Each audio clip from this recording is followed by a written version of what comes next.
Simone Voss was 39 years old when the cream-colored invitation arrived at her sister's apartment in Memphis. Addressed to her in handwriting she recognized immediately, formal, slightly tilted to the right. The way Darius had always written her name when he was trying to make something look more significant than it was. She had been living out of 2 bags for 4 months by then, not because she had no money, because she had agreed, at the end of a marriage that had cost her most of her late 20s, to a settlement structured around what Darius had allowed the court to see, which was almost nothing. She drove a rental.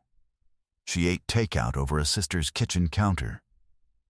She wore the same rotation of clothes she had packed the night she left and chose not to go back. The invitation was for his wedding to a woman named Portia, real estate heiress, Memphis old money, the kind of woman Darius had always believed was his proper destination. At the bottom, in his handwriting, he had written a small note. He said he hoped she would come. He said he thought it would be good for closure. He had taken $260,000 in business assets from her during the divorce proceedings, through a combination of document manipulation and a financial advisor who did not appear at the time to understand his own conflict of interest. What Darius Voss had never once thought to ask, in 6 years of marriage, was why a woman with a master's degree in supply chain management and a grandfather who had quietly built a distribution company in the Mississippi Delta had kept a second corporate structure registered in a state he had never visited. He sent the invitation expecting the woman who had driven away in a rental car. He got something else entirely. Before we jump into the story, comment where in the world you are watching from, and subscribe because tomorrow's story is one you need to hear. The apartment on Rosamond Street in Memphis where Simone Voss grew up had a front porch that faced west, and in the summers the light would come in gold and long in the late afternoon, falling across the floor her grandfather had laid himself in 1978, using oak planks he had sourced from a mill he later bought a partial interest in. Arthur Vance had been in the business of moving things, goods, contracts, relationships, since before Simone was born, and he had built a regional distribution company across Arkansas, Mississippi, and Tennessee with the patience of a man who believed that sustainable things were built slowly, and that anything worth having was worth the time it took to structure correctly. He had told Simone once, when she was 14 and impatient about something she couldn't recall now, that the most expensive mistake a person could make in business was letting the other side know what you had before the deal was done. He said it without drama. He never repeated it.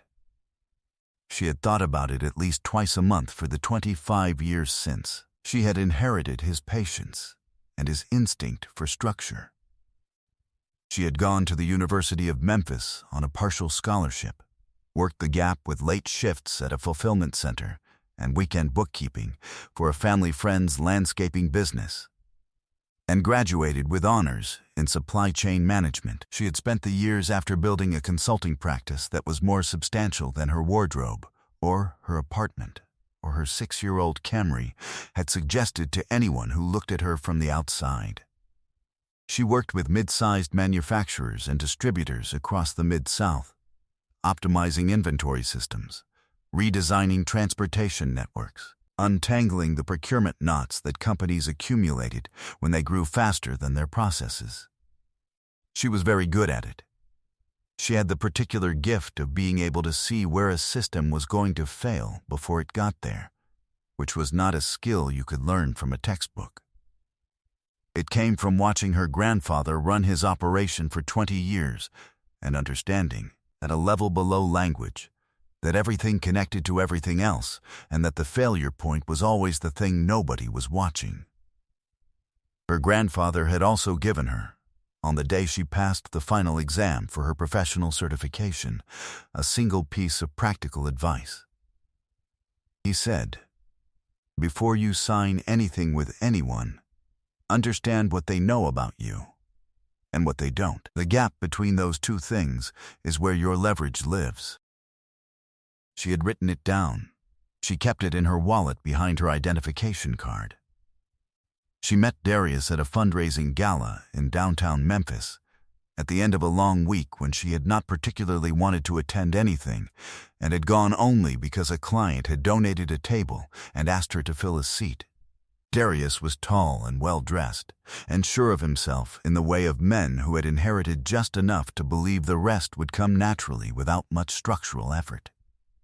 He was charming in the specific way of someone who had learned that charm, deployed consistently and attentively, could substitute for most other forms of investment. He asked good questions at the beginning. She noticed, much later, that the questions had been mostly about her work, her client base, the structure of her consulting practice, whether she had outside investors or operated independently, and that he had answered very few of her corresponding questions about himself with anything she could later verify independently. She had noted that at the time. She had not acted on the note.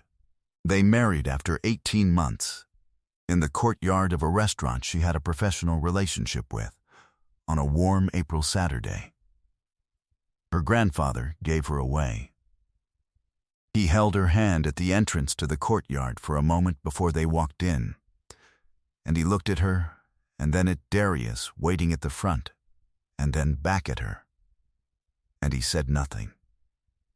She had thought it was emotion. She understood it differently later.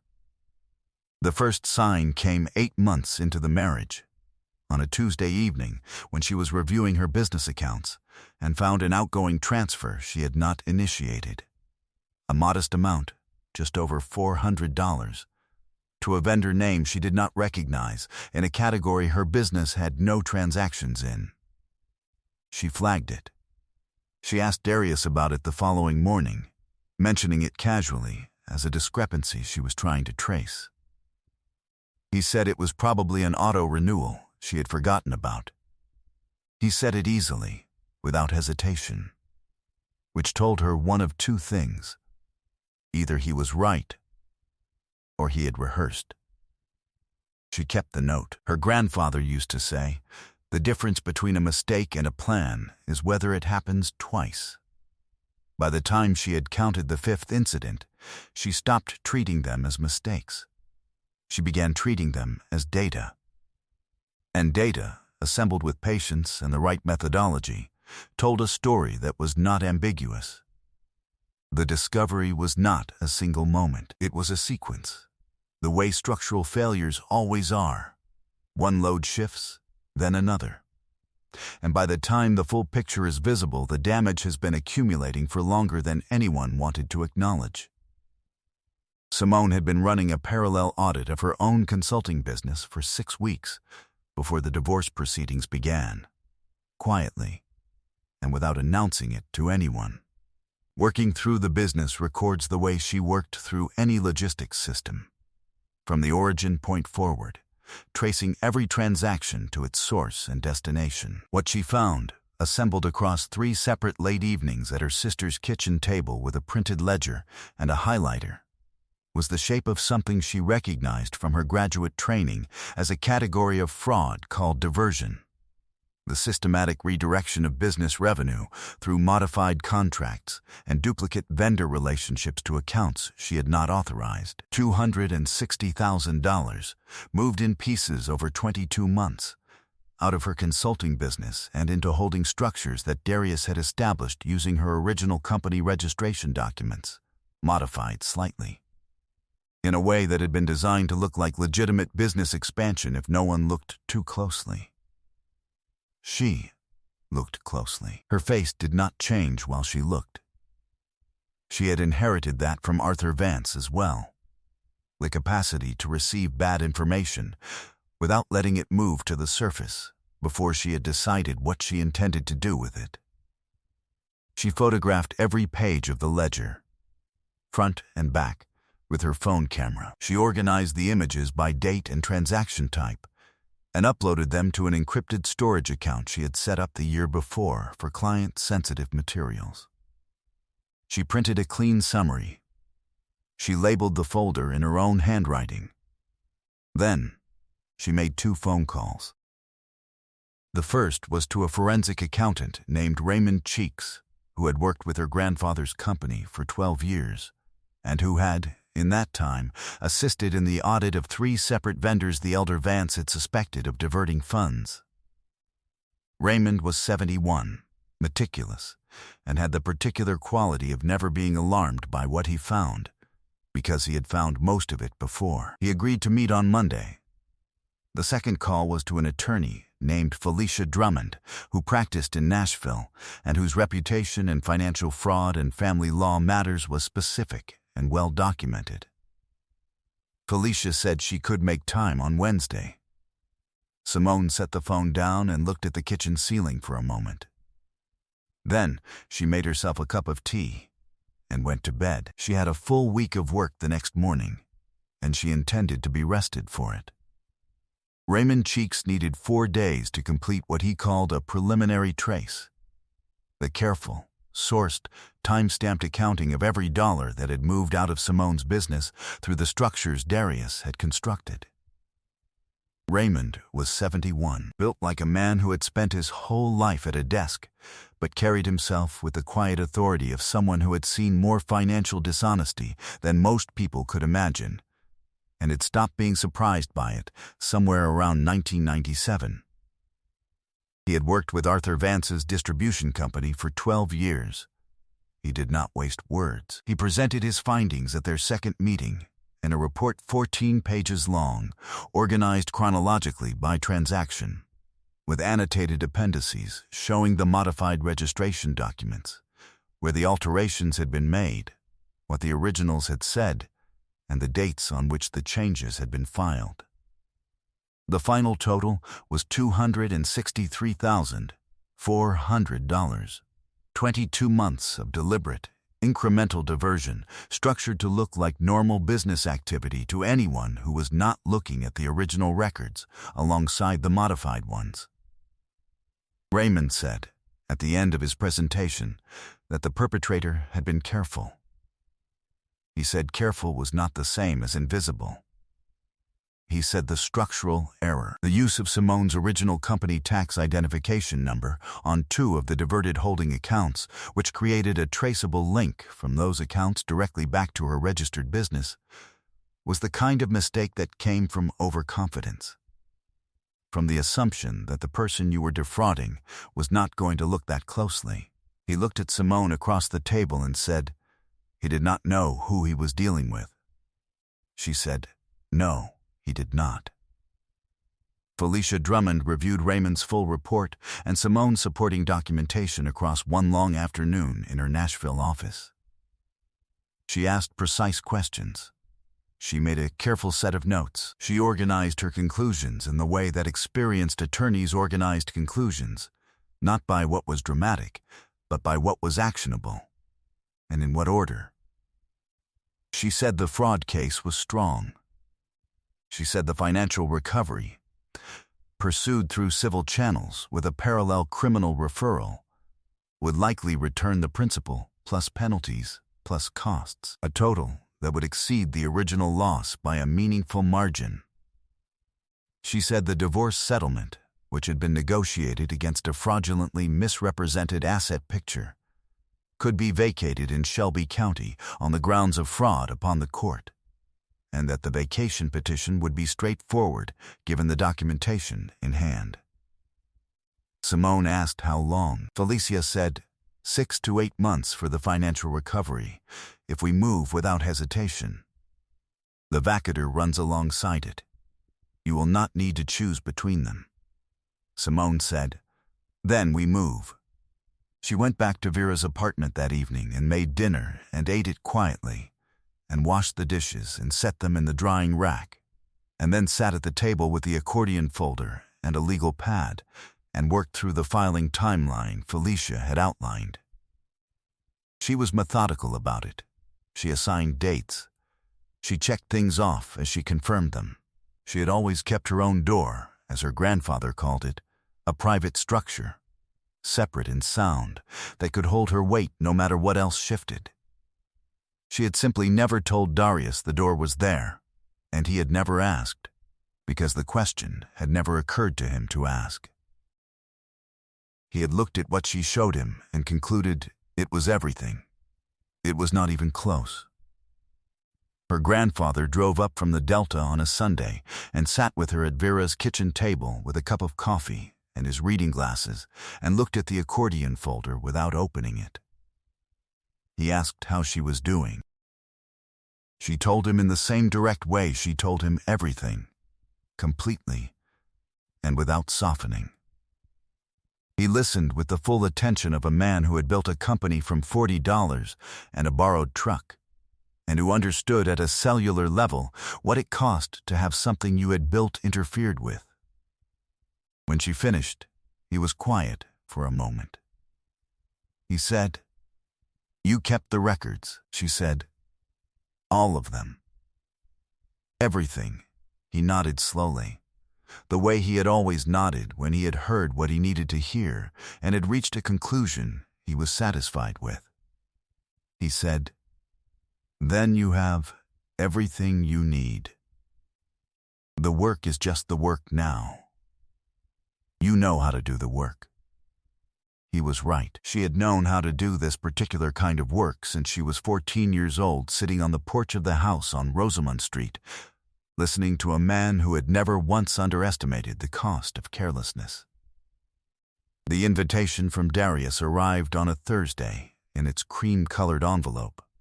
On a morning when she was reviewing the filing checklist, she looked at it for a long moment without opening it. She recognized the handwriting. She recognized the gesture, the casual certainty of a man who had sent it without imagining she would arrive in any way that would inconvenience him. She read it twice. She set it on the table.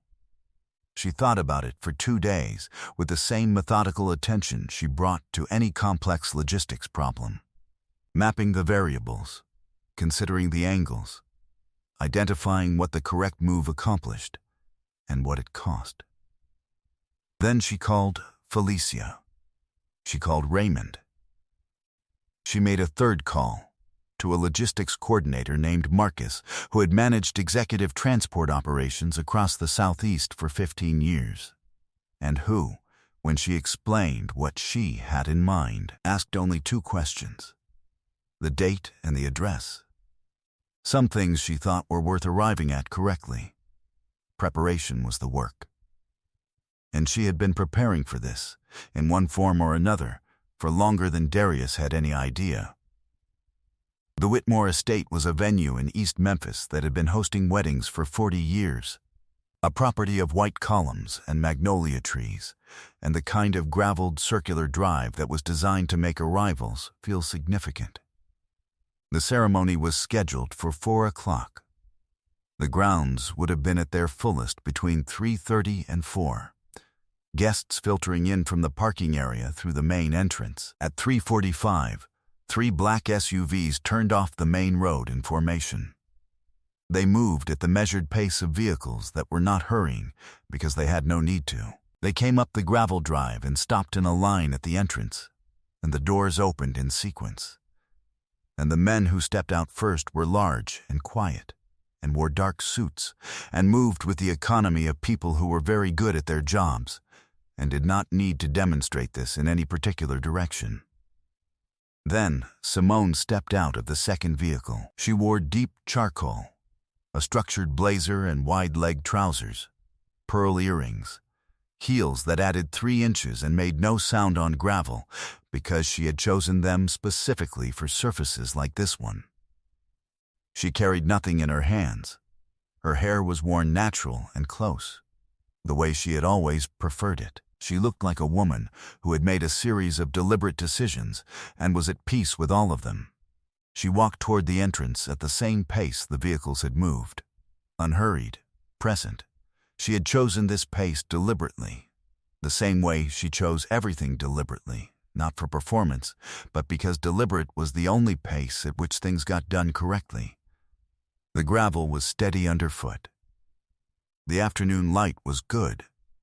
The magnolias along the estate drive were still in bloom, white and heavy, the kind of flowers that smelled like what people meant when they said the South. She heard the sound change in the crowd near the entrance, that specific shift in ambient noise that happens when people register something they had not expected and have not yet decided how to interpret it. She did not look for the source of it. She kept her eyes on the doors. Darius found her before she reached them. He appeared from somewhere in the cluster of early arrivals and stopped 3 feet in front of her with an expression that had not finished deciding what it was. He looked at the SUVs. He looked at the men who had positioned themselves at courteous distances. He looked at her. He said her name. She looked at him the way she had looked at every problematic vendor analysis she had ever been handed, with complete attention and complete absence of surprise. She said, "You sent an invitation." He said, "I didn't think you were. I didn't know you would." He stopped. Started again. "Is everything okay?" She let the question sit for a moment. Then she reached into her jacket and produced a single envelope, which she held out to him. Inside was a summary document, 4 pages, prepared by Felicia Drummond, detailing the civil claim that had been formally filed that morning in Shelby County regarding the fraudulent diversion of $263,400 from her business accounts.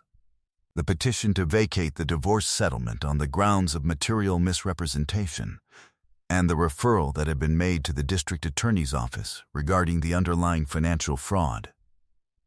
He took the envelope because she held it out and there was nothing else to do.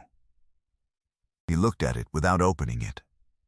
She said, "I thought you might want to have that before the ceremony. I understand your financial advisor will be receiving a copy as well, and your new father-in-law, since I'm told he conducted due diligence before the engagement." The color that moved through Darius's face in the following second was not anger. It was recognition. The specific recognition of a man who has built something on the assumption that a certain door was closed, and who has just understood that the door was never closed. It was simply quiet. His mother, Estelle Voss, appeared at his side from somewhere in the crowd. She was a small, composed woman whom Simone had genuinely liked during the marriage. She looked at her son, and then at Simone, and then at the envelope in Darius's hand. She did not ask what it contained. She said, very quietly, to her son, "I told you she kept records." Simone looked at Darius one final time. She said, "I came because you invited me, and because I wanted to make sure you receive that in person." She paused. "I hope the ceremony is beautiful. I mean that." She turned and walked back to the second SUV. Marcus held the door. She did not look back at the entrance. She did not need to. She had said everything she had come to say, and had not said a single thing she hadn't planned. She had built everything worth keeping, and she had come to collect. 8 months later, the financial recovery had moved through Shelby County Civil Court with the efficiency of a case built by people who kept excellent records. The judgment in Simone's favor, principal plus penalties plus attorney fees, exceeded the original amount by $61,000. The petition to vacate the divorce settlement had been granted. A revised settlement, negotiated over 6 weeks under Felicia Drummond's careful oversight, had restored the assets that had been misrepresented and added a structured payment agreement for the remainder. Darius's financial advisor had surrendered his license in the course of the investigation. The criminal referral was still working through the system at the pace that such things worked. He had relocated to Atlanta, where, according to a mutual acquaintance who mentioned it in passing, he was working in a capacity that was a significant step below what he had been doing in Memphis. His new wife had, by all accounts, retained her own attorney by the end of the first month of the marriage. Simone had heard this through a third party and had noted it the way she noted most information that required no action. Her grandfather's company had promoted her to a newly created director-level position, overseeing expansion contracts in Louisiana and Mississippi. Her consulting practice had resumed full operations and had added a third client in the first quarter of the new year, a manufacturing company in Jackson that had found her through a referral she had not been aware was being made. She had a man in her life now, a quiet architect named Calvin, who had designed the renovation of a building her grandfather's company had acquired in Little Rock, and who had the habit of asking thoughtful questions and then listening to the full answer before saying anything. He was not the center of her story. He was present in it, which was exactly what presence in a life was actually for. She sat on her grandfather's porch on a Sunday morning in early spring with a cup of coffee and a contract she was reviewing. And the light came in gold and long across the western face of the house, the way it always had in the late afternoons of her childhood. And she thought about the cream-colored envelope, and the gravel drive, and the expression on a man's face when he understood, for the first time, who he had actually been dealing with. She did not dwell on it. She noted it, the way she noted most things that were finished and done. She turned the page of the contract and kept reading. Bitterness required ongoing emotional investment in people who no longer deserved it. She had more important things to invest in. I hope you enjoyed that one. Be sure to like the video and subscribe so you don't miss the next story. I've picked out 2 more for you that I think you'll really like.